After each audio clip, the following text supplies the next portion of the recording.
Kemudian para jamaah sekalian yang dimuliakan Allah Subhanahu wa taala. Para nabi yang lain juga berjasa. Kemudian keempat adalah yang menjadi panduan kita kehidupan di dunia ini. Tidak ada yang ada Al-Quran dari pedoman hidup ini menjadi syafaat. Jangan sampai Al-Quran kita katakan sebagai pedoman, tapi berapa yang kita bisa ambil dari Al-Quran itu sendiri. Terkadang kita jangankan menghafal, membacanya saja sudah sangat panas. Ada yang tidak bisa membaca, tapi tidak mau belajar. Padahal di akhir nanti bahasa orang bagaimana dikatakan yang tolong warqa. Bacalah Quran sebagaimana kamu baca di dunia ini. Warqa, nanti naiklah.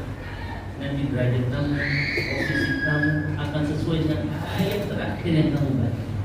Bagaimana kita bisa membaca sedangkan kita tidak punya amal sama sekali? Al-Fatihah pun masih banyak pada rukun sholat. Apakah sholat kita akan diterima jika rukunnya saja tidak salah? Maka sebagiannya kita berusaha dengan Al-Quran ini benar-benar menjadi syafaat dunia.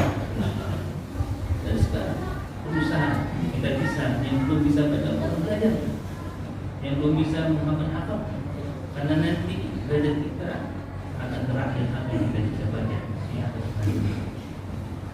Wajib sekalian menyembah Allah Subhanahu wa taala. Dan juga yang kelima adalah mereka yang akan dapat menjadi syafaat orang yang syahid.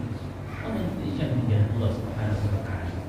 Satu riwayat dikatakan wa yashfa' bi 70 min aqaribi. Di antara keutamaan orang syahid adalah memberikan 10 orang tuanya. Makanya suatu kita yang sangat tinggi bagaimana al-maut fi sabilillah, syahid fi sabilillah. Maka kita berharap di akhir doa kita berharap semoga kepada Allah Subhanahu wa taala kita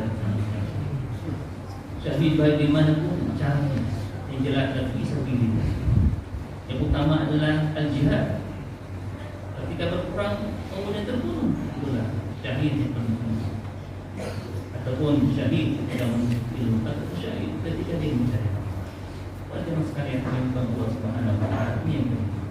Kemudian keenam adalah di antara amal-amal yang kita lakukan, siang puasa. Maka ini akan bisa memberikan syafaat kita untuk bisa kita memasuki surga Allah Subhanahu wa taala yang bertolak ini. Kemudian yang terakhir para jemaah sekalian, di antara yang bisa memberikan syafaat adalah ternyata sahabat-sahabat yang saleh. Sahabat seiman, akidah yang saleh.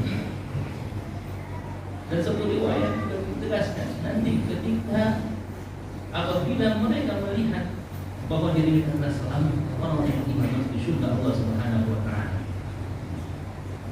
maka mereka berdoa kepada Allah Subhanahu wa taala, ya Allah, tolonglah saudara kami. Mereka dulu sholat, mereka dulu juga puasa dan juga melakukan kebaikan. Maka keluarkan berbuka sempurna dan sempurna.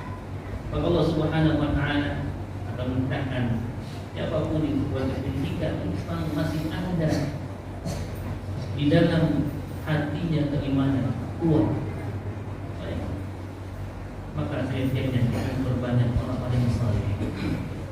Orang-orang yang saleh sama-sama memakmurkan masjid, sama-sama kita menuntut ilmu Allah Subhanahu wa taala, sama-sama saling mewasiatkan dalam kebenaran ketakwaan kepada Allah Subhanahu wa taala. Karena ternyata memang orang-orang beriman itu adalah kontrol sosial bagi orang-orang beriman yang lain. Kontrol sosial yang bukan karena materi dunia, bukan karena suatu pemilu misalnya, tapi kontrol sosial yang ingin Islam melakukan keselamatan dirinya di dunia dan di akhirat. Makanya dalam surat At-Taubah ditegaskan, "Qul inna Allah antum wa mu'minun." Pekerjaan maka Allah akan mengenai Rasul dan orang akan beriman. Iman, al-mu'min di sini adalah predikat beriman. Bukannya anas. Allah katakan anas, bahasa Allah anas. Bahasa Al-Quran menggunakan masalah orang-orang beriman yang akan melihat atau menyaksikan amal tadi, bukannya manusia.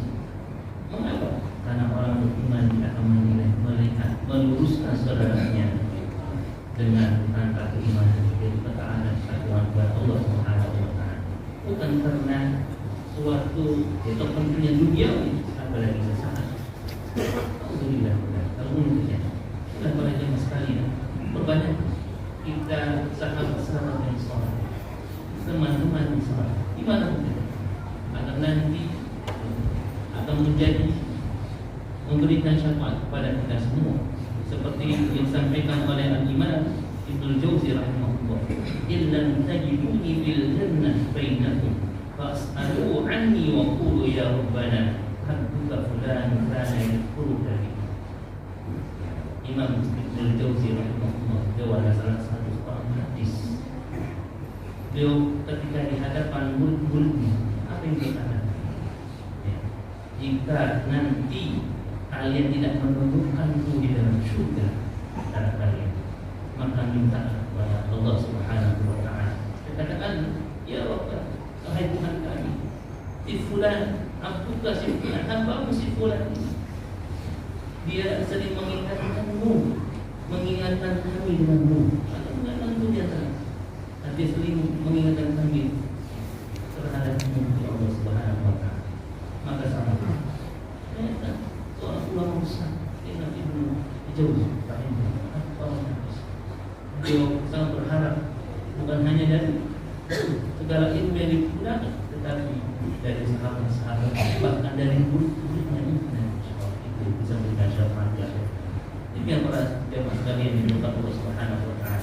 Kita berharap dari berbagai macam syafaat kita bisa mendapatkannya dari sama umat sahabatnya Rasulullah SAW, kemudian syafaat Al-Quran Karim, dan juga syafaat dari sahabat-sahabat yang soleh seiman akidah yang bisa kita hembuskan untuk kita semua yang masuk surga Allah Subhanahu wa Ta'ala yang selamat.